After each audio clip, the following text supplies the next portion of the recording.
is all about you and your journey in music and how you got to where you are now. And we'll talk about your new record. It's coming out what, a week or so. Yeah, Very cool. crazy. Yeah, exciting, exciting, exciting. So, first off, I did read that you were born. Were you born and raised in what, Boston area? So I was born in Irvine, California, Oh, then okay. uh, I know moved exactly to where that is. Boston when I was like 3. So grew up there for my entire childhood, and then my entire family came out to LA when I was 12. Oh, interesting. Okay, so you're born in Southern California, moved to Boston, and then moved back to Southern California. Yeah, a lot of moving back. Right on. What was do you know why your parents moved from Irvine back to Boston? I think it was because my dad was studying at Boston University. That's a Oh, big wow. one. And I don't know, my dad just really had an affinity for Boston. He always loved that city, and he Okay. kind of just dragged my mom there with him. And they were in the real estate business there for a while. Okay. And then you took them back to California again? Yeah, that was more my mom. She was tired of the cold. She wanted to go because she's Mexican, so she's all about warm climate. And Gotcha. my youngest brother at the time was like very into acting. My little sister, she was also doing the acting and singing stuff, and she still is. So it was really a whole family move to go to LA. Oh, right on. Very cool. Were you performing at that time, or were you into music at that point? I mean, I was obsessed with singing and I was Mhm. doing musical theater stuff, but that was the extent of that. I wasn't, playing rock shows until I we all moved to LA and I found the School of Rock, and that's where it all started. Oh, interesting. Okay, I didn't realize you went there. Okay, well, so talking about the musical theater, like, what was the first instrument you learned, or was it always just singing as a young girl? It was always just singing. The first musical theater production I did, I was 10, and Okay. my school did Grease, and I played the part of Sandy. And this was really bizarre for me because I was a super shy, quiet kid. And then I Uh-huh. had to go on this stage in front of like basically my entire community and perform and sing. And I loved it so much, so I kept doing it. I tried so hard to pick up the guitar when I was 13, but for some reason, I just didn't have the discipline to have my fingers bleed for hours on end. Sure. Um, I mean, right now, I'm really into playing the piano because I had to learn one of my songs recently on piano. And I was thinking, I kind of like this. Maybe I'll Mhm. stick with this a little more. That's cool. Was it like a quarantine project? Yeah, Continuing to learn? Yeah. I've yeah, I talked to a figured lot of might people as that picked up well. different instruments, like, oh, I haven't played guitar in like 10 years. Let me try to relearn this since we're all just stuck inside for, you know, however long. But Yeah, who knows? that's that's awesome. So okay, so guitar, you tried guitar out a little bit, but where were you at when you guys moved from Boston back to LA? Were you trying to pursue musical theater a little bit more when you moved back to Los Angeles, and how'd you get into the School of Rock? Yeah, I came out here and I did like 2 other musical theater things just from like casting websites that were Oh, looking sure. for kids. And then my parents actually were the ones because they were always, ever since I was little, constantly throwing me in basketball or soccer or ballet or gymnastics just to see what kind of stuck. And they found the School of Rock program here in LA that was just a summer camp. And Okay. they had me and my little sister do it, and that was the first time that I actually found out what rock music was. Because I grew up on pop Really? music. I didn't know that rock music even existed. And I was exposed to bands like Blondie and Black Sabbath and Led Zeppelin and the Rolling Stones. And I'm over here at 13 thinking, what have I been missing this whole time? And the cool thing about that school is you have to learn all these songs. And at the very end of the program, you put on a show. And Uh-huh. so the show for this one was at the Knitting Factory, which was Okay. a super legendary venue here. Yeah, It legit venue. doesn't exist anymore, but that was my first time playing a rock show. And Wow. that feeling I had with the crowd and the songs, I fell in love with it. So I've been chasing it ever since. Were you the front person of the band that you started at the School of Rock? I was for my song. So they pick certain songs for people, and like for me, I'm a vocalist, so they had me sing vocals on a couple songs, and then they threw me on guitar for one song, and I was so bad. I was just standing there like, yeah, I know what I'm doing. Which song was that? Do you remember? Oh my gosh, I think it was I think it was Sweet Leaf, Black Sabbath. Oh, wow. They Yeah, let you do I'm Sweet Leaf sitting there too. and I Wow. don't even play the guitar. I'm just faking. That's an interesting choice that they would let little kids go with. Yeah, very Right. interesting. That's cool. So what was the song that you sang? Do you remember, you obviously like what you guys would rehearse together for a while and then the big final of the show or final of the Yeah, chorus was like a show at the Knitting Factory. yeah. I remember I sang Roadhouse Blues by the Doors. That was one. Like Let It Roll, Baby Roll. I did um, Come Together by the Beatles with one other girl.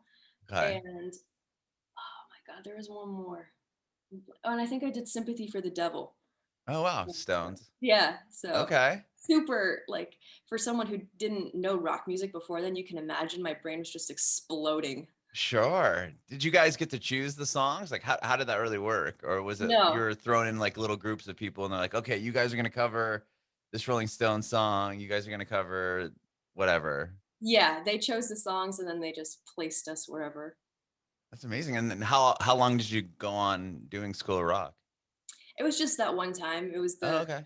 2 3 week summer camp, but from then on, I made a lot of friends in that program, and then I started writing original music when I was 14, 15, just working with producers, and then I would have my friends from high school or friends from the School of Rock come and play for me. And I started playing shows on the Sunset Strip, and I'd drag all my friends and I'd make my family come. And I think the very first one I did was the Whiskey, a Go Go. Wow. 13. It was At 13? 14, but Oh, like 14, but still. Wow. That's super crazy. legendary. Yeah. That is. You've played like the most legendary venues in that city, like right off the bat. Yeah. I was the only one I didn't get to play was the House of Blues here in LA. Oh, They tore it well. down before I could. Oh, well, they moved it to Anaheim, right? Yeah, Then there's they a couple. yeah, then they the newest one is really dope. Have you been to that one? Where No. they have two rooms now there. In Um Anaheim? in Anaheim, yeah. They Oh, moved it. It used to yeah. be in like downtown Disney, but they moved it kind of down the road a little bit. Yes, yes, I have been there. I did play the Downtown Disney one. That one was fun. Oh, okay, yeah. The newer ones, the downtown Disney one was dope. It had the two Yeah. levels. But the newest one's really cool. That they just opened up that big. They have the small room, and then they have the really big room. Yeah. I love the House of Blues venues. They're so cool. That's awesome. Well, okay, so you started writing songs at around 14. Just lyrics. Like, how were you getting the songs together if you didn't have the guitar? I was working with producers who would help me write the songs, and they would mainly compose the music and Oh, okay. build the track. And at the beginning, it was definitely more on the pop side because I'm working with these producers and they see a 14-year-old girl and they immediately think pop. You know, they're not. Right. I'm not screaming rock and roll at them at the time. Sure. Like, just gradually over time, the more I started really getting deeper into rock music and finding artists that I liked and was listening to, like I was listening to The Offspring and Halestorm when I was in high school, and Paramore, and I was discovering all these bands. My music slowly started getting a little more rock up until the point when I was 18, and I worked with this producer Alex Contrell, and I said I want to make a rock EP. And that's where we made the super 80s like ridiculous EP, and the song Bite Your Kiss is on that one. And Okay. um yeah, and then obviously the debut album with the label, and then up Mhm. until now. Wow. Okay. Well, I want to go back a little bit to these earlier songs. How were you meeting these producers? Was it through the School of Rock, or is it just people that you had met along the way? Like how did those relationships start? It was more so people along the way. And then I had a huge help too, because at the beginning of my career, my mom was basically my momager. It was her and Oh, I, right on. like Okay. super like just not knowing what the hell we're doing, or just You can cuss navigating if you want, this. but Okay, yeah, I was like, oh man, I don't know about this. Uh, Navigating this industry, not knowing really what the right moves are, and a lot of trial and error, and just meeting people along the way. And my mom, she would find the first producers that I ended up working with. Wow, that's amazing. So she was a huge advocate for what you were doing, obviously. Oh yeah, her and my dad, which makes me so lucky because I know there's so many people who their parents were not into it or even Right. super against it, and that can be very difficult. So for me, having both their support and, my mom, she would like be talking to the sound guy at my local shows, and she would be just so in charge of everything, and my dad would be in the crowd always. So it was awesome. That's cool. Are they still that supportive? I imagine as your Yeah, career yeah. I mean, blossomed. my mom stepped down from the manager role because Oh, she did. she's also like real estate, which is what she's amazing at. And my dad, all the time, he's like, I'm watching your videos on YouTube where I'm seeing posts about you and always sharing stuff with me. It's so cute. That's so cool. That's so cool. Wow. Okay. Well, so tell me about the jump from, doing these shows in, as a kid into high school, and then you put out, Bite Your Kiss, which became your first kind of single, right? Yeah. So based off that single, I went on my first tour ever when I was 18, which was the Revolver Hottest Chicks in Hard Rock tour. And it was five of us. It was a big lineup. It was Flyleaf and Wow. The Agonist and Fit for Rivals and me, and then one other band. And that was when I first ever did a US tour, and it was so much fun. And right after that, I did a tour with Hinder, and then I opened up for Whitesnake. And that White, Wow. I was just like, what is happening? Oh my gosh. Well, how did the first song start getting traction? Like, how did people start to hear Bite Your Kiss and like really latch on to the song? I remember that I had like a really cool press run going for that song at the time. I was only 17, so it was like a cool talking point, like who's a 17-year-old girl who's like making this hard rock music. And Hmm. I remember Revolver picked it up and shared it, and so from then on, like Loudwire picked it up, and it just started circulating the web, I guess. And that's why Revolver put that tour together, and I went out. Oh, okay. So the magazine put the tour Yeah, together. Got yeah, it. Okay, I was confused there for a second. Okay, so they found you and they're like, okay, this girl's rad. Let's put her on a tour with Flyleaf and these other bands that are you're gonna draw. yeah. Wow, that's incredible. And It is was that what obviously drew the attention then of Better Noise, who ended up signing you? Well, Better Noise, what's really cool about that story is I was signed the really old school way based on just the live show. Oh, Um, wow. the A&R for Better Noise, I guess, knew my manager from previous stuff a couple years ago. Knew your mom? No, I'm just kidding. I mean, it could have been my manager right then. I'm Um, joking. he came to the show when I was opening for Whitesnake here in LA, Mhm. and all he saw was a live show, and he's like, "Yeah, I want to sign her, and let's make it an album," because I didn't have any new music at the time. Wow. So once you sign this deal, I mean, that's you already were getting some attention, obviously, with the tour, and then getting these opening slots. Like, how validating was that moment? Being like, okay, now you're gonna sign a record deal. Oh, it was so cool because it's one of the things that you dream about ever since you're 7. Hmm. The idea of one day getting a deal with a record label is this super mega dream. And I remember when it was time to sign the actual papers, I went with my mom and my manager to the Rainbow, which is this super. Another legendary venue. I was like, we need to do this somewhere cool. And we went to the Rainbow, and I signed the papers right there in one of the booths, and I have all these photos of me doing it. So yeah, it was super validating and Wow. exciting. That's cool. That's really cool. That especially the location, you got photos from it. Were you inside at the tables or outside by the Lemmy statue? I was Which inside. probably wasn't there at the time. Now that I think about it. Well, 20, actually, it was 2015, 16, Uh, yeah, maybe actually. maybe. I think can't remember. He passed away what 2018, 2017. I don't remember. I don't remember. It's all right. We'll fact check this later. But anyway, that's cool. That's amazing. Let's see sign this deal.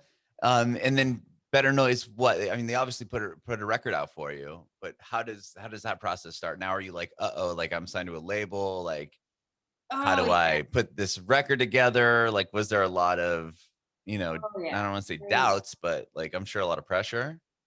absolutely. The record ended up taking 3 years from this point that it I started writing it to the point it actually was released.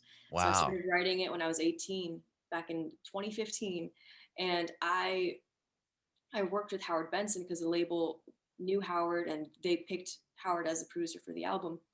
And what happened was I did writing sessions with at least 100 different writers. I had writing sessions 5 times a week for 2 years, it felt like. Wow.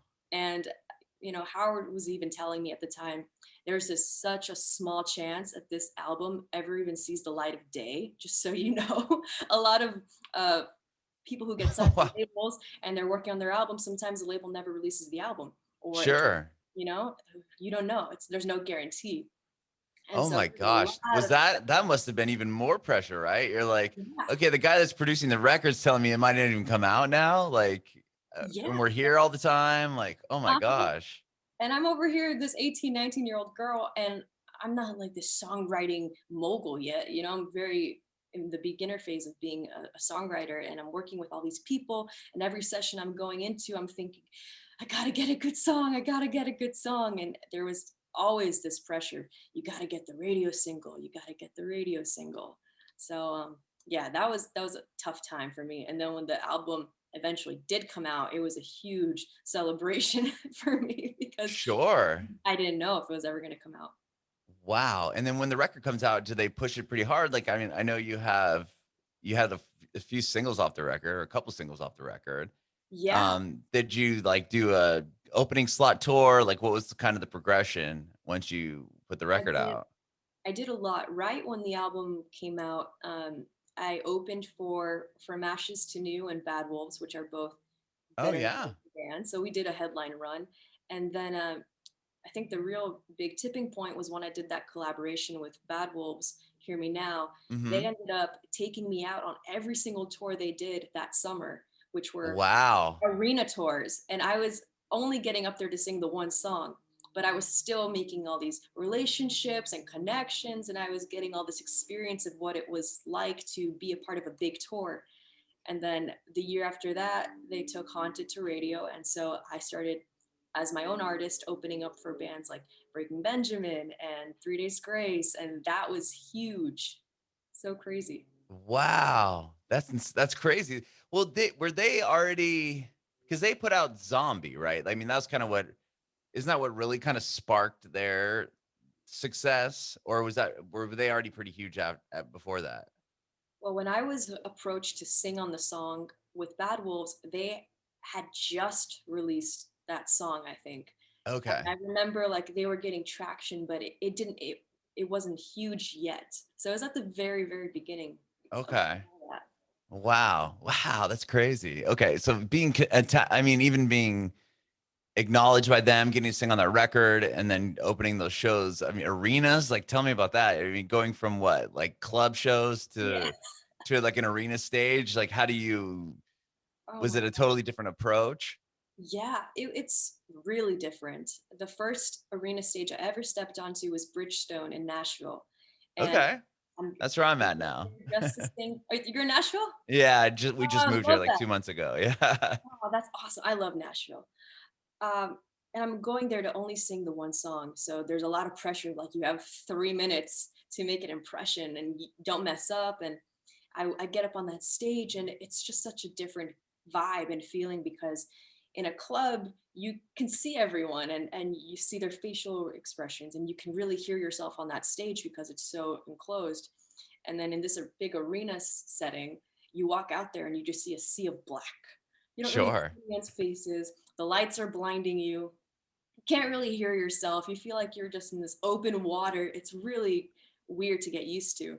But I slowly did start getting used to it because um, I was basically on tour with them for like 4 months straight, just doing Wow. that, singing the Just one, doing the one song? just the one song. Yeah. Oh, wow. Oh, wow. That's crazy. That must have been a pretty interesting experience. Like they didn't even have you like open up and play your own stuff like prior to them playing like early in No, the afternoon or anything? no, not on the arena shows. So it was like this huge buildup all day, all this nervous, exciting energy to get to perform in front of these big crowds. And then I sing the one song and I'm done. Yeah, right. And then And it's 7 p.m. and I'm like, what now?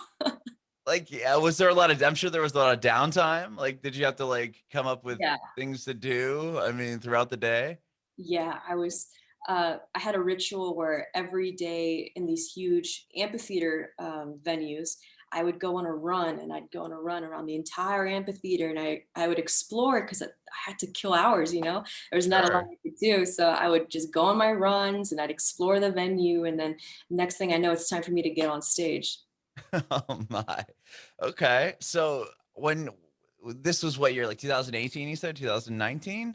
This was 2018 was the year that I was singing just the one song. Okay. And then after that, were you touring on the actual record of your own, the Yeah, album that you put out with Better Noise? Okay. And were those opening slots or were those just like club headlining dates? a little bit of both. Okay. So in 2019, I did the opening slots for um, Breaking Benjamin, and Wow. yeah, the spring tour was them and Under Oath, and I think I think Bad Wolves was actually on there too. And then the summer one was Breaking Ben and 3 Days Grace and Chevelle, and that one was like the coolest, biggest tour I'd ever done. Um, and that one was also pretty long. It was like 3 months. Wow. And it was at the tour. And that's obviously how you got Benjamin to play on the Goo Goo Dolls single or the song they cover you did.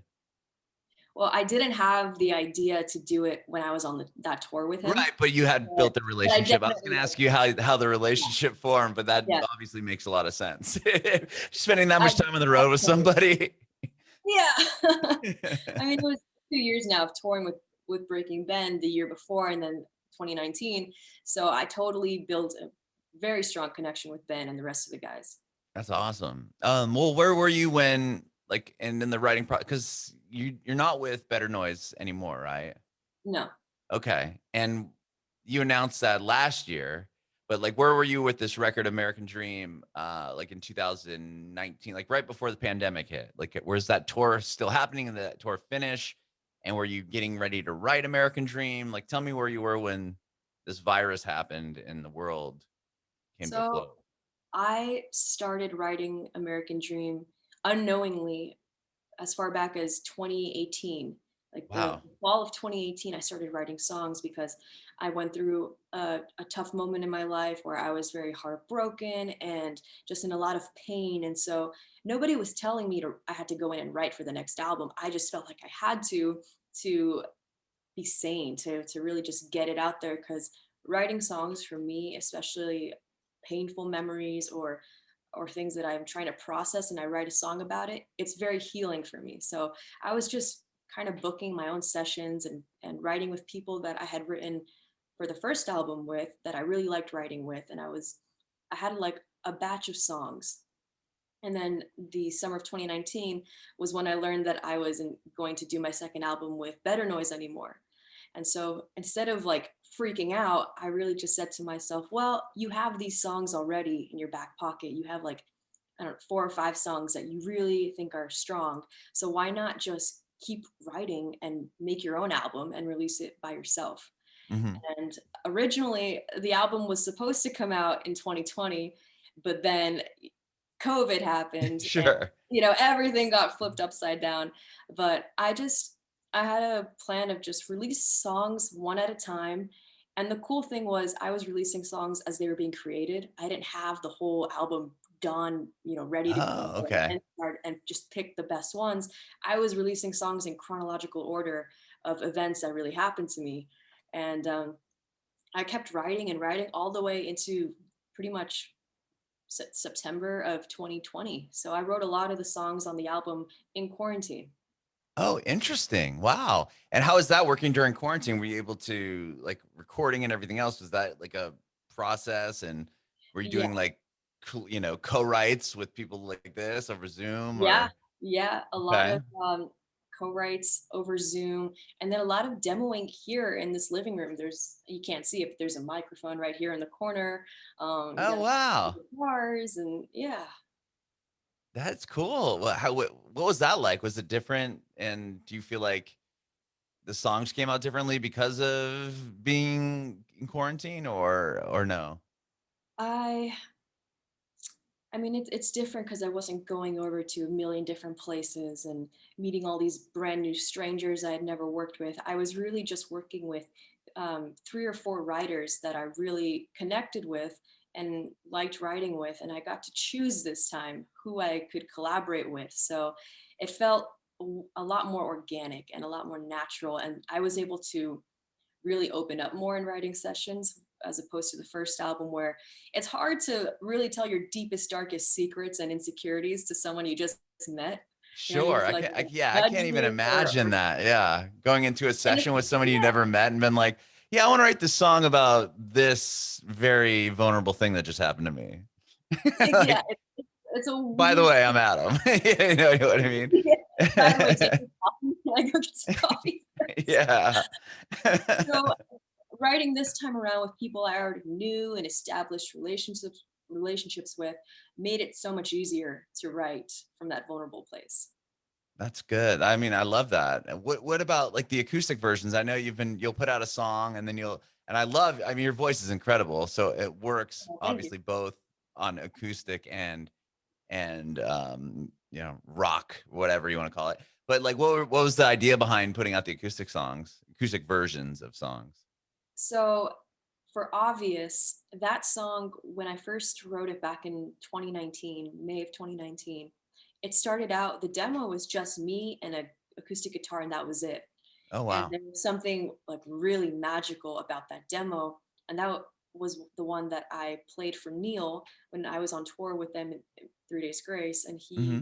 heard that song and said, wow, like this song is crazy good. It really hits me in some like special way.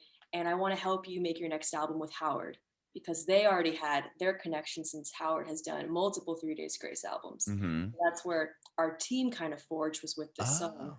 And Neil really transformed Obvious into the hard rock song that you hear right Hmm. now. And it's got like some 3 Days Grace elements, especially in that opening riff. You can definitely hear that influence. Um, but I had the idea to make the acoustic because I also wanted to show listeners what the song first started out like I in the love demo that. form, which was just me and the guitar. Because I don't know, there's a different vibe you get when you hear it like that. Hmm. Yeah, no, I love that. That's really cool. That's awesome. And what about the cover of Iris? Why'd you choose that song? Like, what was the process behind that one? That one's a really cool story. Iris has been a song that I've wanted to cover for forever. It's always been my favorite song since I was a kid. I always loved the Goo Goo Dolls, but that song especially, I just remember being obsessed with it ever since I was like, I don't know, 8, 9 years old. And I I always had the idea to cover it, but I was always told no. So this time around, I didn't have anyone to tell me no. So I figured this is the best moment to do something you've always wanted to do. And then Neil had the idea to make it a duet, which I thought was such a cool thing because I've never, Hmm. I mean, there's a billion covers of the song, but I don't think I've ever heard a duet covered. No, I'd never heard it like that. So I was like, yeah, that's awesome. And it's going to be hard rock and it's going to be duet. And I was just thinking, who do I want to have on the song, like a male voice that would really bring the song to life? And I immediately thought Ben because we had just toured together so extensively and really Hmm. got to know each other. And, like I loved the sound of his voice. And so all I did was I messaged him on Instagram, DM, just straight to the point, very direct. I didn't go through management. I didn't go through label, whatever. I And love I that. just said, hey, Ben, I have this idea to cover Iris by the Goo Goo Dolls. I've always wanted to do this. It's my favorite song. Would you mind jumping on it and singing on it? I'd be so honored if you did. And to my surprise, he said, yeah, I love this song too. It's always been my favorite. Let's do it. And I was like, Wow. what? Okay. Cool, cool, cool. And I had already recorded my part of the song. And so the idea was that he was going to record his part and we would just stitch it together somehow. But, Sure. but Ben was the one who said, I can do that and I can copy all your inflections and everything you're doing and just sing over your vocal. But I think it'd be way cooler if you came out to one of the Breaking Bench shows and flew out because he was on tour at the time, and Uh-huh. sing it together in real time in the same place on the same mic. And there'll be a whole different kind of magic if we do that. And so I was Wow. like, okay, okay, cool. Yeah, I'll do that. And I got on a plane and I went to Reno to the Breaking Bench show when they were playing with Korn. And we ended up doing recording the vocals on the tour bus. So Really? So the vocals that are on the actual record are from the tour bus? yeah, yeah. Wow. That's crazy. I would have never guessed that. It was a first for me. I've never done. And it's just the one take of you guys together, or like, I mean, obviously you do overdubs, right? Yeah, we did a lot of takes, especially because we were just experimenting a lot. Like he would Hmm. say, you know, you take that high part and I'll take this low part, and then maybe I'll take the high part this time and you take the low part. And we just recorded everything we possibly could so that Uh-huh. we could play like jigsaw puzzle I love like, that. into mixing the song and seeing like who sounded best in what part. Sure. It's an amazing version. It's so cool. Thank you. Yeah, my sister's boyfriend is a huge fan of Breaking Benjamin, like it's his favorite band. So I before I talked to you, I sent him the video of you guys doing the song together. I was just like, oh, I'm gonna, interview. Um, I'm interviewing her, and she did the song with Benjamin. I would just check it out. So I'm wondering if I through my That's phone, so I awesome. don't know. I'm sure he's gonna love it because he likes the Goo Goo Dolls too. But I thought that was rad that you did that song with him. Yeah, it was such a cool experience. That's awesome. That's really cool. So the record's coming out. How do you feel about putting it out right now? I mean, obviously, it's going to be a totally different approach, I'm sure, with the pandemic and maybe tours opening up here. I mean, people are booking stuff for Yeah. Yeah. November. So, I mean, I have a couple festivals that I'm supposed to play in September, oh and I yeah, announced one, Incarceration, but I'm always like, I'm playing this festival. Hopefully, maybe. sure. Who knows? Who knows anymore? Because nothing is guaranteed, nothing's certain. It feels like so. Oh, Um, you are doing Incarceration Festival. I didn't. Okay, yeah. yeah, the one with A Day to Remember. I know is on there. Let me see. Mhm. Oh, Slipknot. Wow, this is a huge lineup. Mudvayne. It's Mudvayne, Rob Zombie. I mean, Beartooth. That's gonna be amazing. And is that your first show back since the pandemic? that if it happens, that would be my first show back with a crowd because I did do the live stream shows, but it's not. Okay. Yeah, Um, tell me about that. How do you feel about doing those live streams? Was it awkward or they can be awkward because in between songs, especially, you're Right. so used to hearing the crowd cheering or talking or like existing. And then if you do these live stream concerts in between each song, you finish a song and it's just silence. There's nothing. Right, right. And there's like the latency too. So then it's even Oh, like, yeah, yeah, and then you'll see some thumbs up like 8 seconds later or whatever. exactly. Like talk in between. The thing I did with my live streams, which really helped, was I had a real time live chat feature where I could actually see what everyone watching was saying and I could talk to them in real time. So there was at least some kind of interaction. Oh, Um, that's cool. I mean, for me, like 2020, I'm glad I did those live stream shows because it made me feel more connected to everyone again. I was Hmm. able to perform, which is what I love doing. And going an entire 18 months without playing a show was just too much for me. I felt like I had to do something, and getting to talk to everyone. And afterwards, I did the meet and greets with like the FaceTime feature. And so I That's got, cool. I'm betting people love that. I mean, yeah, that's I think this whole behind the curtain look at artists is so cool. I mean, unfortunately, what how it came to be is awful. But the fact that you're sitting in the studio, you recorded stuff for this new record, and we're chatting is pretty amazing.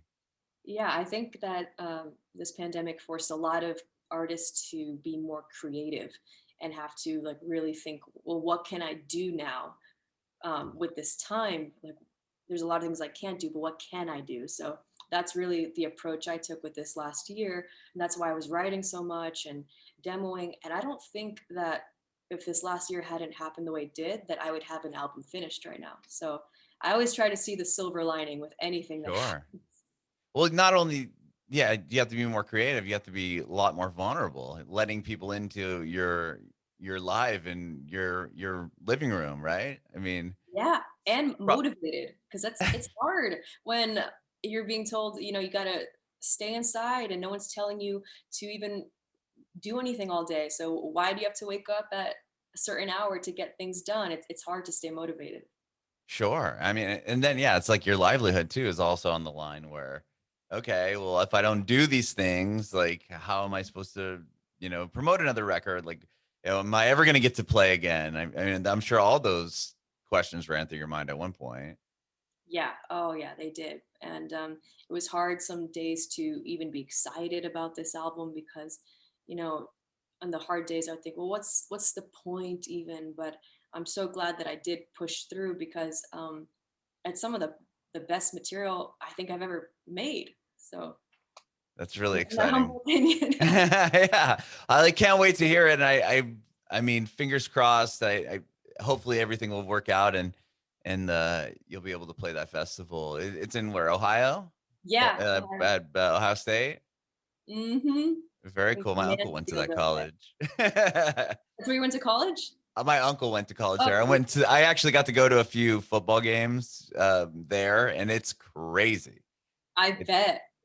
yeah, it's really crazy. Like the whole town shuts down for every Saturday that there's a game. I mean, people everywhere. It was, yeah, it was wild, but that's amazing that they're going to put that festival on there. And I mean, September, it's coming close. Yeah. So Yeah. that'll be exciting. And thank you so much for doing this. I really, really appreciate it. Of course. Thank you so much for having me again. I have one more question for you, Diamante, before I let you go. Do you have any advice for aspiring artists? Yes, I would say always keep honing your craft. Never stop learning, never stop trying to improve and get better. But I think even more important than that, never forget why you started in the first place.